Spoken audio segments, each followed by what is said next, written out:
through this, I've been through this on the channel a lot of times, right? But this rejection of key level 1 was here. Now, what is this, right? What does this actually represent, right? What does the footprint charts tell us? So now, when it comes to understanding footprint charts, we have the bid, right? And we have the ask. These are the only two numbers you need to understand. Now, when we look here specifically, we have the bid, which is actually aggressive sellers, right? Versus aggressive buyers. This is what you're looking at with footprint charts. Now, when you see aggressive sellers versus aggressive buyers, what happens is this, right? The footprint charts will give you something called the delta. Now, the delta is just the right number minus the left number.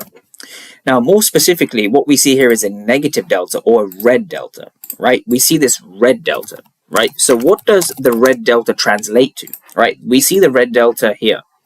What does this red delta translate to? So this wick rejection before the market rallied much higher, we see a lot of red. So what does this red delta actually indicate, right? Without actually reading the numbers.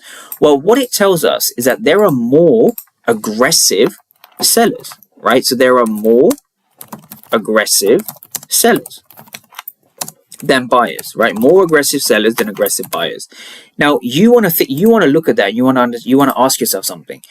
If there were more aggressive buyers and the market moved higher, right? Who was in control at this zone, right? Who was in control between the buyers and the sellers, right? Who was in control? Who was in control, right? Well, the answer is buyers. Now, more specifically, we call these passive buyers. Passive buyers, right?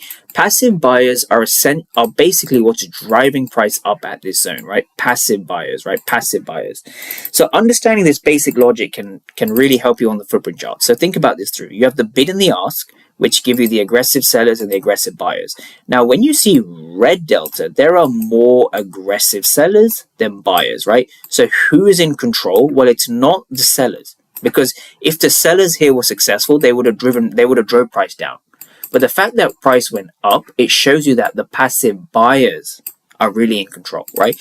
The passive buyers being in control is what makes us understand that the market is actually bullish, right? This is what makes the market bullish, right? Nothing else. Nothing else.